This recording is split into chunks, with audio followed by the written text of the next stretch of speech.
সবার শপিং না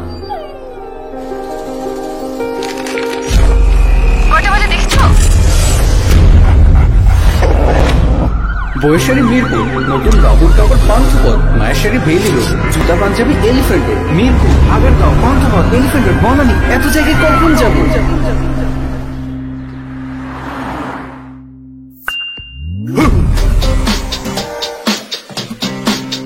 তোর শপিং ও তার আছে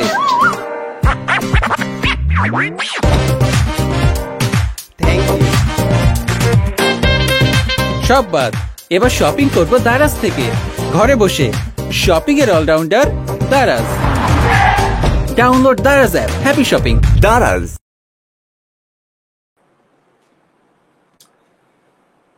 Hello everyone, welcome to Daraz presents Cricfrenzy Eid special powered by Fogg. আজকে একেবারেই আমি শুরুতে কথা বলে সময় নষ্ট করব না কারণ আমি জানি আপনারা অধীর আগ্রহে আজকের অতিথির জন্য অপেক্ষা করছেন So viewers standing 6'2" all the way from South Africa presenting David Killer Miller. David, welcome to our show.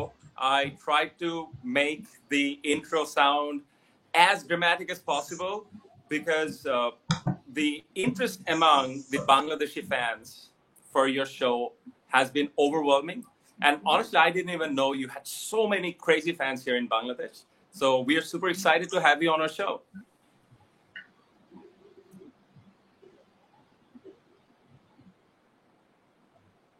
Yeah, sorry, the signal was a little bit off there, but thank you so much. I mean, I didn't even know I had as many fans, but it's good to be on the show.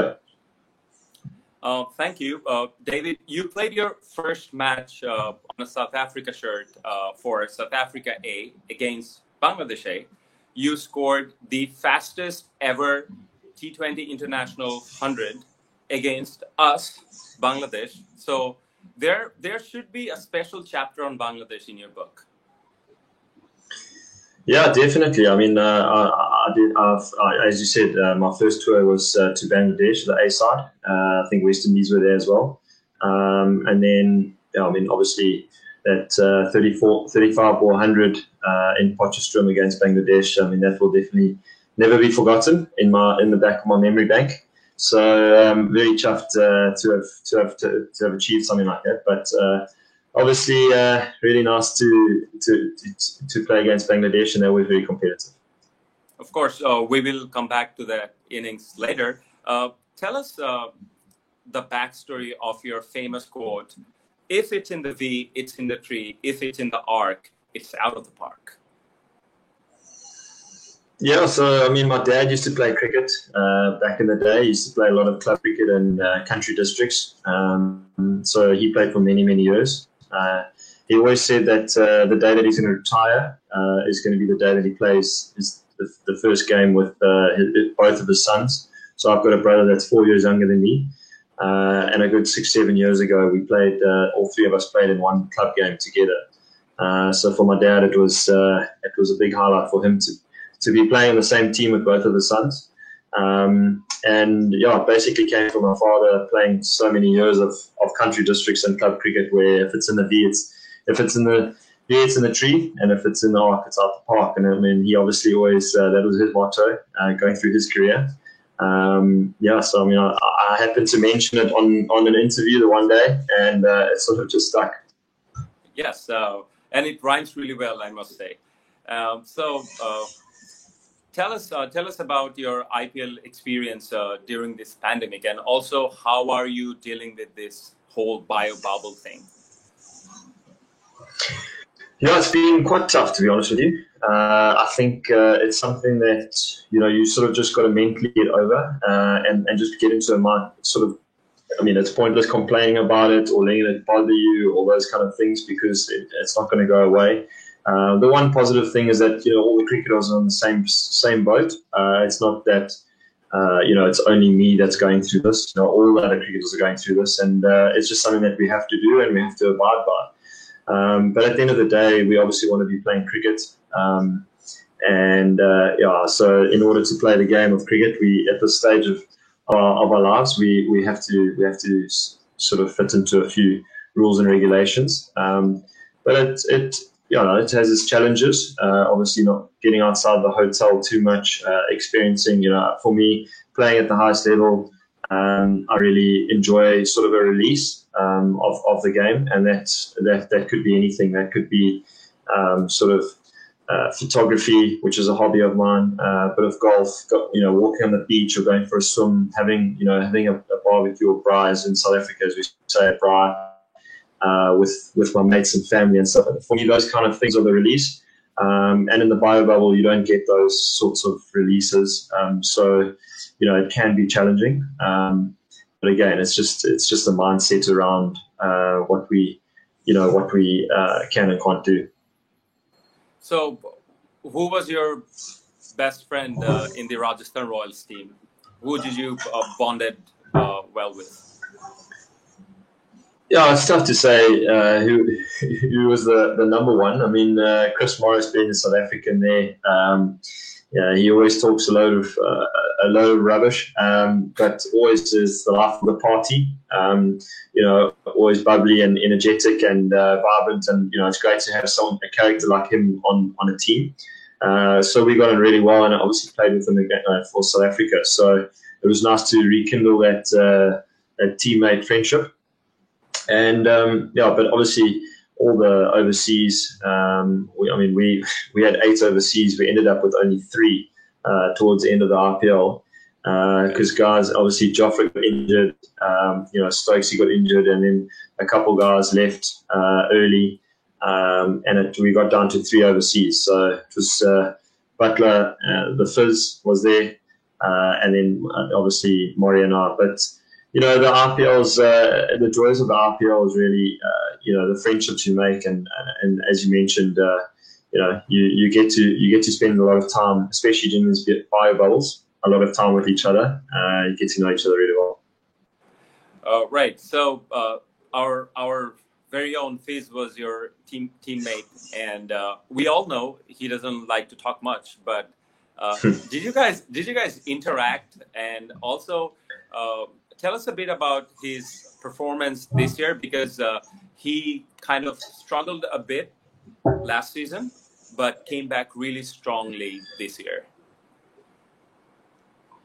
Yeah, I've actually followed his career quite closely over the last couple of years, and he's an incredible. He's got a great. Obviously, that wrist of his it's a whole different ball game. That slow ball comes out so beautifully. And he's got such a gift with the ball. So off the field, I actually did chat to him quite a bit. He doesn't, as you mentioned, he doesn't like to chat too much. So I think sort of making an effort and reaching out to him is one way of sort of getting into the space of the Fizz. And soon to find out that he loves his seafood.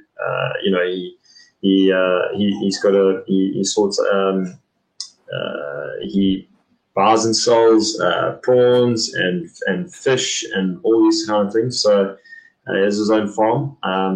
So it was quite interesting. And so when I get to Bangladesh, I'm definitely going to be phoning him up for some seafood. Of course. I'm sure Fizz would be treating you with a lot of great seafood from his area where he comes from.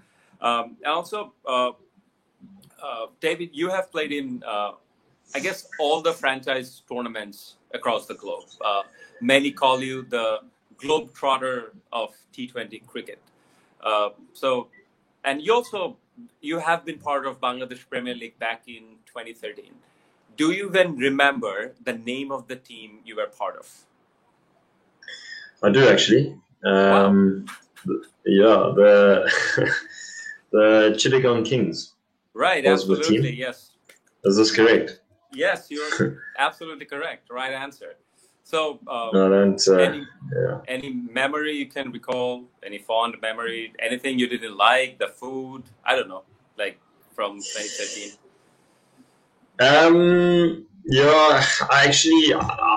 It was a very short trip for me. I was literally only in for 8 days, and I played, I think it was 3 games. So, to be honest with you, there wasn't a huge amount of memories from that particular trip. But I do remember Ravi Bopara Ravi Bupara was there. I think he was playing without. He was either. I think he was on our team. But I spent some good time with him, and Jason Roy was also there. But no sort of interesting stories. If that's what you sort of alluding to.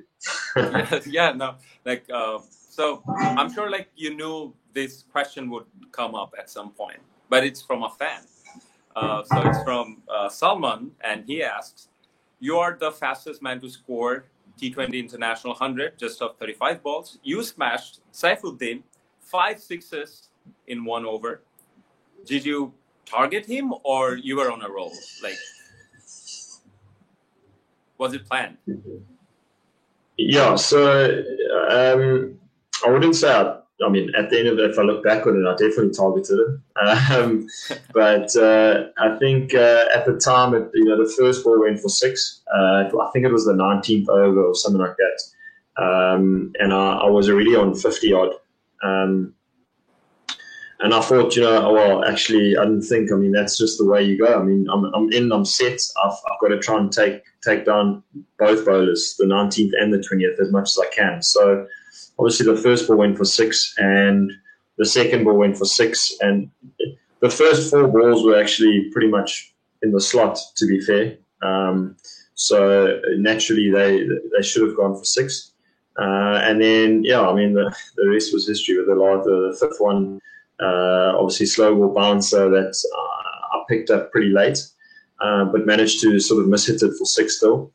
And but I didn't actually target him. It just so worked out that it was the 19th over, and obviously had to be taken down.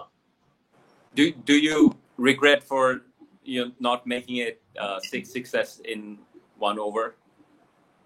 You do? I wouldn't say I regret it, because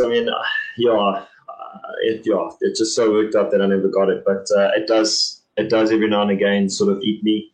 That I didn't I couldn't get that 6, but I do hope and trust that I get into another position like that again in my career. So it's happened before, early on in my career, where I hit Rulf van der Merwe for 5 sixes as well. So it's happened twice now. So hopefully I can the 3rd time lucky. Yeah, and hopefully it's not against Bangladesh. As long you hit any other bowler from any other country, I'll be happy for you. Hope your dream comes true. Yeah. Oh, I hope so. And if it is against Bangladesh, then I'm going to come for you. Okay, so did you talk to Saifuddin after the match, because he was very young back then, and it must be a traumatic nightmare over for him. Yeah. No, look, I actually still owe him something. I think the day will come, because he actually asked me after the game. He came up to me and he said, "Congratulations, obviously, thanks for hitting me all over the park, but I'd like to know if I can have your bat." So then I said to him, "Look, we obviously had a quick turnaround. I think they had to get to the airport, and we had a team meeting in the change room after the game. I said to him, I'll get it to him after the game, and it actually never worked out, because obviously both teams split their ways, and they were rushing off to the airport. But the day will come, I'll get that back for him, and but it was a good memory." Yeah. So viewers, David Miller owes Saifuddin his cricket bat, the famous bat that he scored the famous 35-ball 100. So by the way, viewers, আপনারা দেখছেন Daraz presents Cricfrenzy Eid special powered by Fogg, এবং আমাদের সাথে আছেন David কিলার Miller. একটু জানিয়ে রাখি, আপনারা যারা আমাদের শো দেখছেন চাইলেই কিন্তু কমেন্ট করতে পারেন, কমেন্ট করে আপনারা প্রাইজেস জিততে পারেন। আপনাদের যেটা বলতে হবে যে দারাজ কতদিনের জন্য বাংলাদেশ টিমের স্পন্সরশিপ নিয়েছে, এবং দারাজ নিয়ে আপনাদের যদি কোনো মেমোরি থেকে থাকে, so write creative answers and you might win prizes and also get to ask a question to David Miller right on this show. So going back to Saifuddin, I guess Saif got his revenge in 2019 World Cup when Bangladesh beat South Africa, and he had a decent game. So it was a good comeback for him, and I'm sure, like like this would come up. And I also interviewed AB de Villiers and also asked him, despite having such an amazing team year after year, what happens to South Africa in World Cup? Yeah, well, I mean, it's obviously a difficult question. I mean, there's a lot there's only one winner at the end of the day. So out of all the teams, there's only one team that wins. So, if you look at, I mean, you can arguably say what happens to all the other teams. You know what I mean? I mean, at the end of the day, it is what it is. Everyone's giving their absolute all and I mean, it's a dream come true for guys in the position at a World Cup. So no one's really there to sort of lose on purpose at all. So it's just one of those things. And cricket, unfortunately, has ways of sort of, you can be winning and you can be in a great position and all of a sudden be absolutely nowhere. So, yeah, I think it is a difficult question to answer. But if I look back at the years that I've been in a part of the World Cups, 2019 for me was a very disappointing World Cup for us as a team. We just, as you mentioned, Bangladesh's game that we lost at the Oval, that set us back big time because, I mean, they came out and they scored over 300. They batted superbly. 330, yes. Yeah, and so it was really, and then, chasing a big score like that, we happened to be, we lost one or two. You lose one or two wickets early doors, you sort of, anyway, it just worked out that we were under pressure and we were behind the 8 ball from that game on with World Cup. 2015 for me was one of the better World Cups. I thoroughly enjoyed it. It was one of my best periods in my career ever, as a team I'm talking about. I just had so much fun. We really did have a great combination, and we had played together as a team for many years, and we sort of settled a lot of things. And unfortunately, it never went our way. I do believe that we got a little bit jukes there by the Duckworth-Lewis, but at the end of the day, New Zealand played unbelievably well, and it was just credit to them. So I mean, in a nutshell, it is a difficult one, and we are desperate to win a World Cup. So I think we've got another 2 years to sort of settle a nice squad. We've got a youngish team, and a good 5 or 6 players that have been around for many years that are still young. So right. I think in the next World Cup we're going to be gearing for a really strong one. Right, and also the T20 World Cup is right around the corner. And how much do you see South Africa's chance of winning the trophy? And is this the T20 you're talking about? Yeah, the T20. Yeah, the World T20. And also, who's your hot favorite aside from South Africa who can win the tournament? Yeah, it's a difficult one. T20, as we all know, it really is. It's a match-up on the day. I look at the IPL. I look at all the games that I've played and tournaments I've been a part of. The T20 cricket. If you as a team rock up underdogs, and you happen to perform on that day, and you mentally up for it and physically up for it, a lot of teams. There's always a lot of upsets in T20 cricket. So things happen very quickly, so you've sort of got to be on the mark. There's no time to sort of think about rectifying things. You've got to really play brave cricket. So it's difficult to say, with T20 cricket. But I mean, India obviously playing. They've got some incredible players. I mean, you look at New Zealand. It's really hard. Australia. England. I mean, it's a tough one. It really is. I mean, I can't say who would be the favourites, but I mean, I'd like to say South Africa. Yeah, of course. And David, you're one of the most senior players in the current T20 South Africa side. You've played 81 T20 internationals, and so do you still have the same mindset when you come out to bat? When you first started your batting, or has it evolved?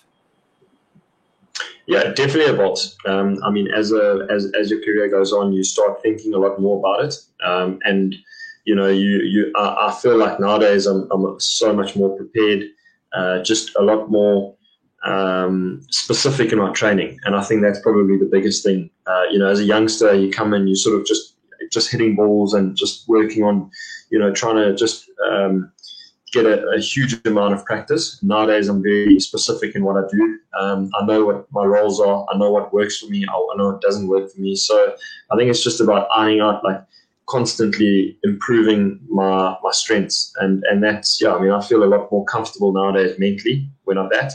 I still feel as nervous as I do when I first started playing cricket as a junior. I don't think those nerves will ever sort of disappear, but you learn to handle that pressure and those nerves a lot better.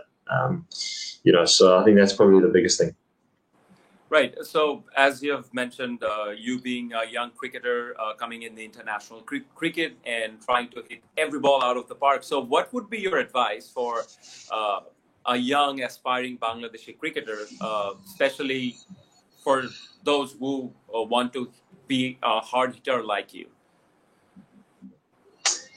Yeah, I've early on in my career, I used to train. Graham Fogg was our coach, and I used to hit hundreds of balls, thousands of balls on the bowling machine, just really sort of grooving that swing of hitting at the back end. And I think it is really just putting in hours of practice and trying to work out. Chatted a lot to coaches over the years and different players, and Lance Klusner, he helped me hugely with my swing playing and practicing to try and find out you hit as hard as you can, but with still keeping your shape. So in order to do that, you need to train and you need to work out what swing that is. So I think obviously putting in the hours of training and then swing as hard as you can with holding your shape and trying to find that balance. Right. You mentioned Lance Klusner. You're from the same region. So how much influence did he have on you growing up? Because I've read somewhere that your batting resembles a lot like Lance Klusner early when you first started. Yeah, I was fortunate to, growing up watching him. He was exceptional. So I always wanted to not necessarily be like him, but he definitely, he motivated me, and it was really nice to work with him. He was our coach, our local team coach here for a couple of years, and I'm still in touch with him every now and again, and we have a good relationship, and it's really nice to have those kind of ex-players that have been there, done that. And he's done it. He did it very, very well. So to be able to get advice from someone like that is really awesome. And yeah, he definitely did help me, as I mentioned earlier. I worked a lot with him, so there was a lot of good advice that I've got from him, and just little things. Sometimes you think it's a major thing that you need to change. It's the small little things, the finer details that and changing that mindset as well. Right, absolutely. So going back to your career, 134 one-day internationals, 81 T20 internationals, and 0 test matches.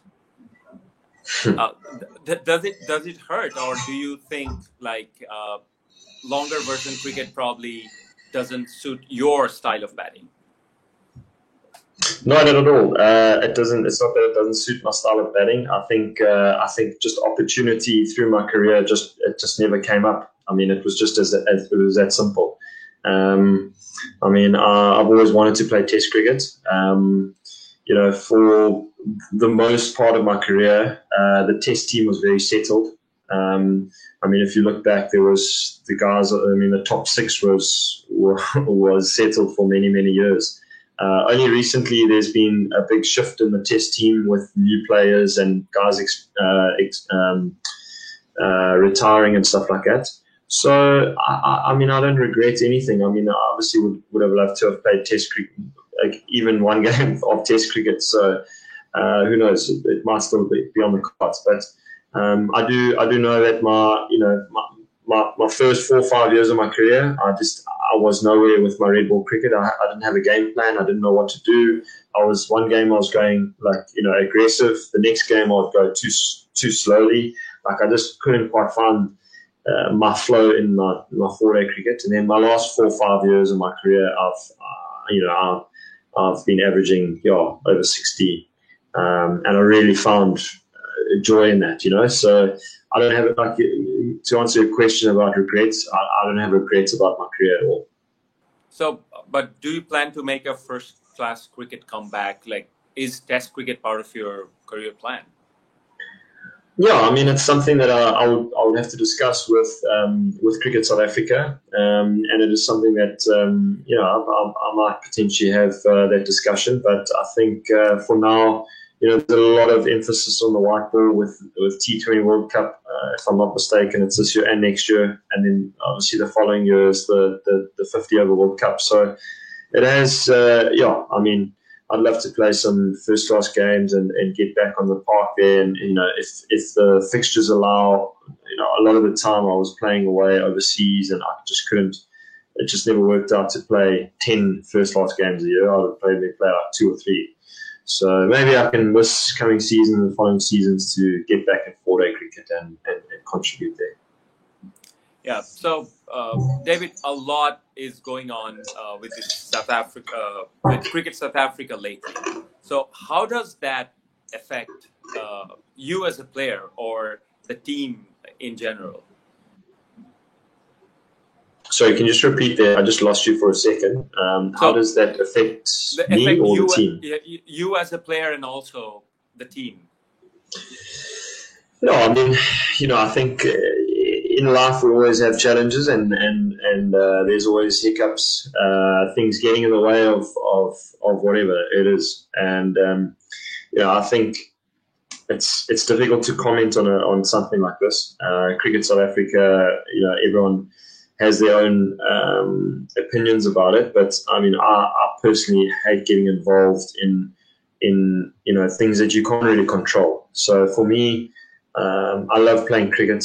I want to contribute for my team players, my team members, and enjoy my journey. I mean, that's what it's about. So I think you can get caught up as a player in all of the sideshow things, but that's ultimately not our job. So you can't control these sorts of things. And I mean, I think over time it does wear players down or a team down or whatever the case is. But I think it is something that we have spoken about as a team, and just to, really sort of hone in on what we can control as a team, as a Proteas team, and we making good decisions along the way for what is right for us as a team. Right. That's very well said. So I'll take some more fan questions. Black Viper has asked, by the way, Black Viper is not common Bangladeshi name. So Black Viper asked, I see when Miller gets time to set, he can score big innings. Why he doesn't consider himself to bat higher in the order, like number 3? Is this for what? Sorry, for what format? For T20, I guess. Yes. Yeah, it is something that I've wanted to do, actually. Funny enough, I feel like there's. I've been caught in sort of two spaces where I've happened to do really well in the middle order in my career, and I think coaches and teams want me for that specific role. And that skill and gift, and then moving into, the top order, the top 3 batters, I feel like I'd like to maybe move high up in my back end of my career. But look, I think ultimately it really does just work out what's best for the team's, dynamics. And like I mentioned, I think, in these kind of competitions, the Bangladesh Premier League, the IPL, even South Africa, people buy you for your skill that you have possessed in the past. And that's, ultimately what the intention is of getting, if it's a death bowler, if it's a middle order batter, they buy you for that specific role. So it is difficult to sort of move higher. It would have to take a coach to to have that idea and to have that thought, and then believe in me and back me in that particular role for that competition. And also, if I wanted to do that, I would sort of insist that I have a good run at it, like maybe 4 or 5 games. It's difficult to play 1 game or 2 games batting at number 3. You don't do too well, and then they're like, no, you're not a number 3 batter. Or you at least get like 4 or 5 games at least just to get into that role. Right. So one more question from the fans. Arif is asking, do you have any plans to play in Bangladesh Premier League, the BPL? Sorry, I just the signal just lost you there. Okay. So do you have any plans to play in Bangladesh Premier League, BPL? I think like you were linked with one of the teams back in 2019. Yeah, I was.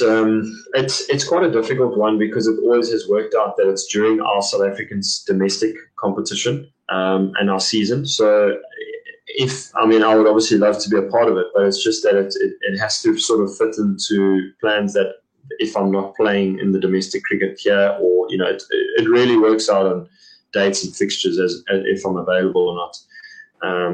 As South Africa is priority, and that's it has to fall out of that. So yeah, we'll have to wait and see. Okay, and Nine's question is, could you please ask him who gave him the name Killer Miller? Do you know who gave you this nickname? Any idea? I actually don't. So it was the day that I played against the RCB, and I scored 101 not out. And yeah, the TV, the camera flashed to the crowd, and that's obviously celebrating and shouting and whatever. And there were these guys or people, whatever, holding a banner, a big banner that spray painted Killer Miller. So it was almost on TV, and they sort of showed, and then once they saw that, they kept sort of flashing back to that Killer Miller. When, like, if they hit another 6, then it would be Killer Miller. So it was, I don't know, it was just from the fans that particular day, and it's just stuck. Do you like it? Do you like the nickname? Yeah, it's been going around for 7-8 years now. So it's you just gotta embrace it and wear it. So it is pretty cool to have a certain name. But yeah, I don't not like it. Okay, so Shaun is asking, who's your idol? It's difficult to say that, but my role models, cricket-wise, I used to love watching Matthew Hayden and Adam Gilchrist, the 2 left-handed openers. I just loved the way they went about it. 2 different games, both very powerful, but I think Matthew Hayden was just very, like, when he stood there at the crease, he was very big and strong, and just probably much like Chris Gale, where his presence is just huge. And then Adam Gilchrist, his flair, and obviously just smacking it all over the show, change matches from nowhere. So I think, just both of them I absolutely loved watching. Okay, next question. Farhan Shafiq Zishan is asking, he's quoting you, I thought I was the worst captain. So back in 2019, you made this statement after the Pakistan series. Why you thought that you were the worst captain? Did you actually say this? For worst captain for what? I don't know. This is a fan question. So it says like you made this statement after a Pakistan series. I don't know. So anyways. No, I don't recall that. Okay. No. Okay. So who was your favorite captain? AB, Faf, or Graham Smith? I don't have a favorite captain. I just think I just think generally in life, everyone is different, and everyone has different ways. Just there's ways to skin a cat, and I think each one of them have their own strengths, and I don't want to be the guy sitting on the fence not giving an answer, but I think Graham Smith was very outspoken and very well spoken as well. He spoke with authority, and what he said he did on the field, and he led from the front. And then Faf du Plessis, I found he was a really, really good communicator, like really connected with individuals, and then AB as well. But I think with AB, he inspired the team with his performances. So I think they're all very, very different in their own ways, and I think that's the strength of it all. David, you share a special bond with Mark Boucher, the coach. So, yes. And I believe he has influenced a lot throughout your career. Tell us a bit about your relationship with Mark Boucher. Yeah, Boucher and I, we come back a long way. We never started on a good term. I was a little 20-year-old going to the Caribbean, and I came in at batting number 6 for my debut for the Proteas, and he was actually dropped, and then that's when AB kept. So in a sense, I actually took his position in that particular series. So we didn't start too well. But as the years have gone on, I mean, I used to love watching him play, and just his competitiveness is just incredible. The will to win, and I mean that's obviously what he. I mean, it's all about that at the moment in the Proteas. I mean, it's about putting in the hard yards, training really hard, and leaving it all out in the field. And I really enjoyed. I mentioned earlier Lance Klusner. Giving me some tips and stuff, and guiding me through my death hitting and stuff. Mark Boucher is one that I can also mention. I mean, he really has brought a whole different thinking to my game, and just really improving and always sort of challenging me. So, as a coach, I have really, really enjoyed him. And he's a guy that has huge experience. Right, and also when you see AB killing it in the IPL and not playing for South Africa, does that hurt? And also, do you want him to come back out of the retirement and play the next World Cup? You're talking about AB? Yes. Did you get my question? Yeah, I think it's a difficult topic. I mean, at the end of the day, it's his decision. And he's, as you mentioned, I mean, he's an incredible player. He's put in some big performances his previous IPL. He constantly proves that, he can still play at the highest level. At the end of the day, these kind of decisions it's an individual based on an individual choice. And, everyone sort of has to respect that space. And I mean, I must be honest. I was looking forward to playing with him again, but we'll just have to keep on comms on the phone. Right.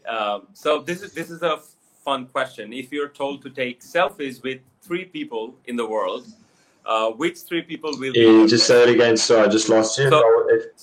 So if you're told to if you're given an opportunity to take selfies with 3 people, like anyone in the world, so which 3 people will be in your list? Where's my top 3?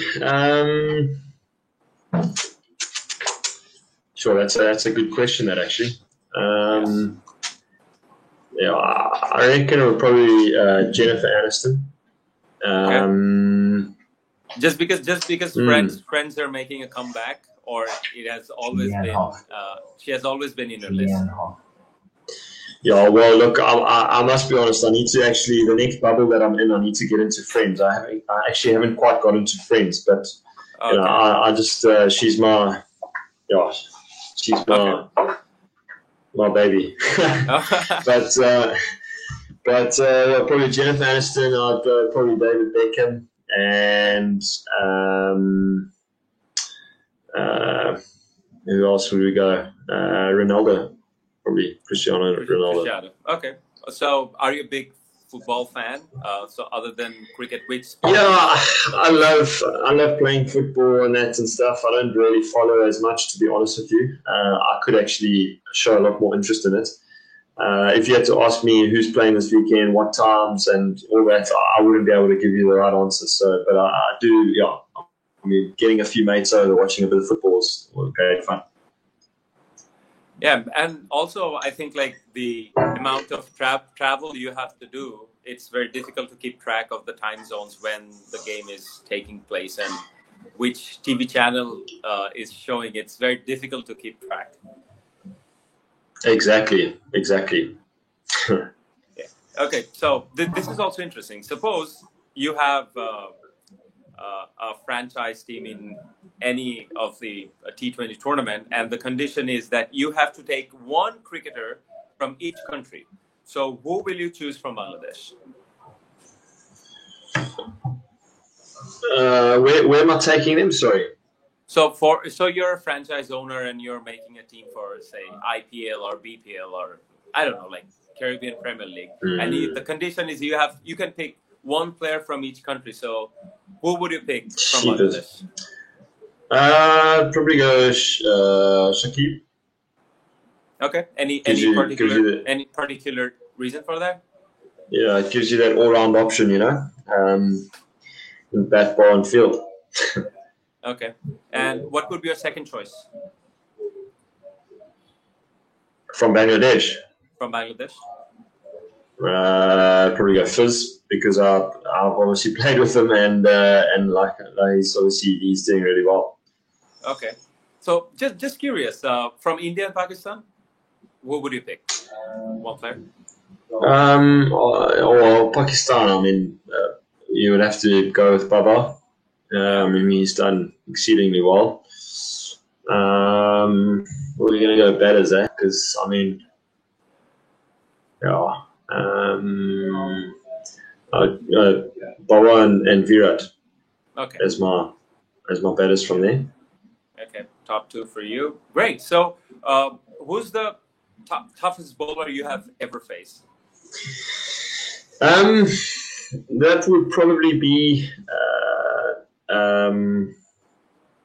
Or who bothers you the most? Like it's not about that you get out most of the time to this bowler, but then whenever he comes to bowl, you're always in a spot of bother.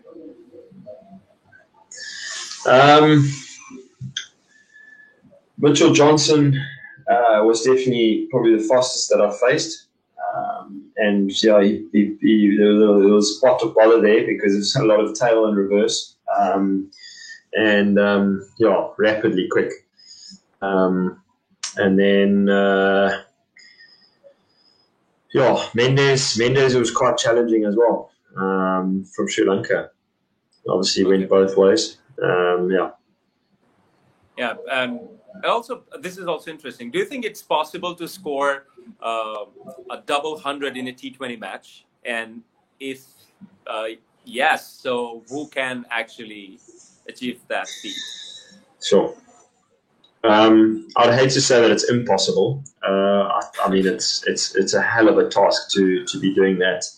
I mean, but a lot just of people at Chris went close, actually. If you remember Brendan McCullum, also Chris Gale had. Yeah. I mean, like I was going to say, Chris Gale got 175 not out, and I was watching that game, and it literally felt like he was hitting a 6 every ball. So to get a 200. It's going to be. I'll be honest with you. I don't think so. Just purely time-wise, everything's got to go right your way. You've got to open the batting. You've got to face most of most of the balls. You've got to get lucky. I don't know. I think it's. I mean, I can't say it's impossible, but very difficult. Yes, of course. David, do you think it takes a lot of toll on your mind?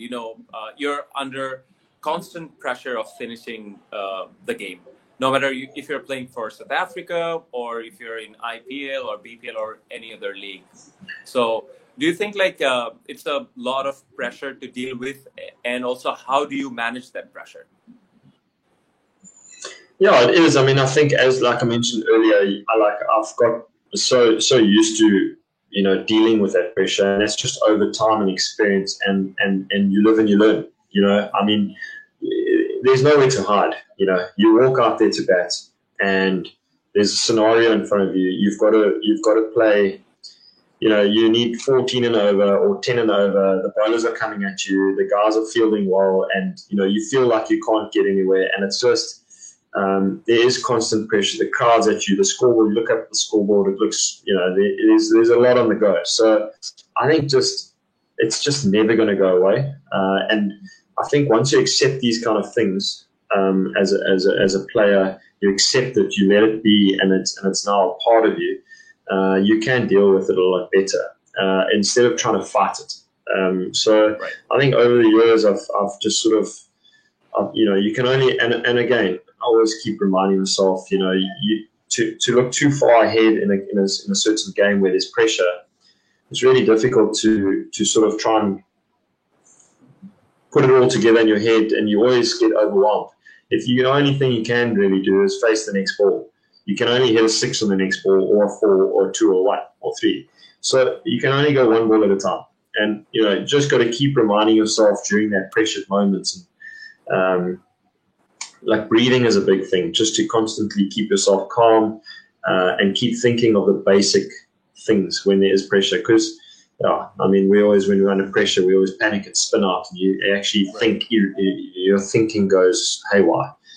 So I think as my career's gone on, you sort of you work these things out, and you have a lot more trust in the process.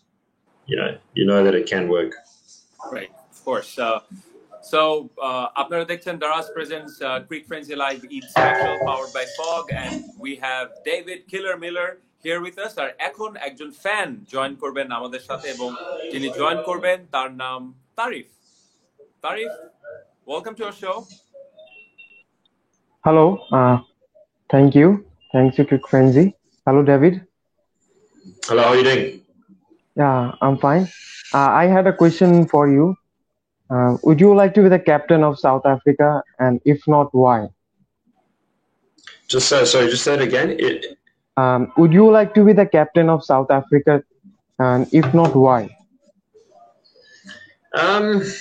Yeah, I have been captain for a series, and I really enjoyed it. I think, look, we've got Temba Bavuma, and I'm very happy to be supporting whoever is captain. I wouldn't put my name up to be captain. Great, good question, actually. So that was my next question. Like, how do you rate Bavuma as a captain? Still early days. Do you see him flourish as one of the leading captains in South Africa? Yeah. No, look, I think, like you mentioned, it is early days, and I think it's definitely something that I think he's got a huge role to play for Proteas moving forward, and I do believe that he's got a lot to offer. His character is a fighting character. He's never been shy of competition or a fight. And, he leads from the front. I really do believe that. He speaks well. He's well-spoken. And I think, as everyone knows, a new role, you've got to give a person time to just, find his feet and work out what, works for him, what doesn't work for him. And I think, I definitely think he's got a bright future. Okay. So a question from a fan. Shudipto asks, so which sport you would have played other than cricket as a professional athlete? Probably football. Okay. In fact, I'm gonna retract that. I'm retracting that. I would 1,000% be a golfer. Wow. That is very funny, actually, because you're 1,000% sure that you want to be a golfer, and football came to your mind first. I know, because we were talking about football. It's weird how the mind works. You know what I mean? I hadn't quite given it thought, but okay. we were just talking about that pressure on the field. Right. When you're under pressure, you sort of think differently. And I didn't like golf; just never came to my mind. But it's literally my favorite sport. So I don't know why I said soccer or football. So who's your favorite golfer? Who is my favorite golfer? Yeah. Well, I mean, it's cliche, but I mean, Tiger Woods. I've just followed his career. I've followed his career very closely, and I just love. I mean, he's obviously, been the best in the whole era. But really, I just love the way he goes about it. He's so professional as a sportsman. The will to win is out of the world. Right, and especially his comeback is mind-boggling, to be honest. What he has gone through.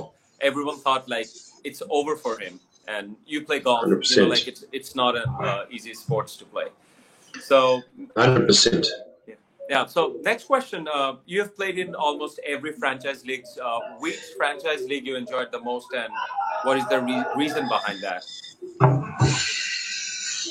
It's a difficult question, but I think IPL definitely tops it. Just with the whole, everything around it, the support, the crowds, the competitiveness. I mean, the games are and there's some seriously good players, local players and international players. In terms of fun, I'm going to go with the Caribbean. Just because I love beaches, I love the ocean, and being at the Caribbean for a cricket competition is right up my alley because, you can actually chill out, you can get some waves, you can, get some sun, and those are the things that I really enjoy. So Caribbean, definitely the most fun. But overall cricketing, definitely IPL's the best. Right. Okay. So, David, thank you very much for your time. It was a pleasure talking to you. And also, thank you. I think it's my great fortune to be able to discuss cricket with you and also a bit of golf and football too. So any final message to your millions of Bangladeshi fans out here? Yeah, no, thank you very much for having me on the show. It was really fun, and I really enjoyed myself. Yeah, so I just want to say thanks to all of you guys for watching out there. I mean, I wish I could see all of your faces and meet you all, but hopefully soon when I do get to Bangladesh at some stage. But yeah, I mean, great to be on the show, and I wish you guys all the best moving forward. And to all of you guys listening and watching, or whatever the case is, please do stay safe. And as we all know, sanitize, wear your masks and all that during this time, because it really is a scary time. So just enjoy yourselves and have fun, and hopefully catch you soon. Thank you very much. দর্শক, এখানেই শেষ করছি Daraz presents Cricfrenzy live Eid special powered by Fogg. সবাইকে অনেক ধন্যবাদ। আমাদের show যারা দেখেছেন, আজকে আমাদের সাথে ছিল জানেন ডেভিড কেলার মিলার। আজকে শেষ করছি, সবাই ভালো থাকবেন। কি রে রাসেল, তোকে না বললাম সাবান শ্যাম্পু অর্ডার করতে? মা, গেম খেলে ভাউচারটা দিতাম তো তোমার অর্ডার দেওয়ার জন্যই।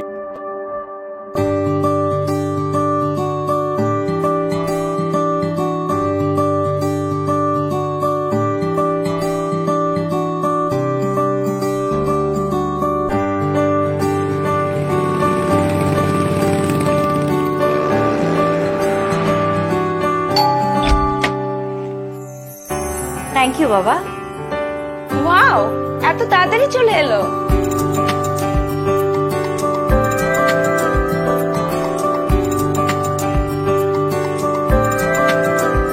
হ্যালো স্যার, আপনি কি আছেন?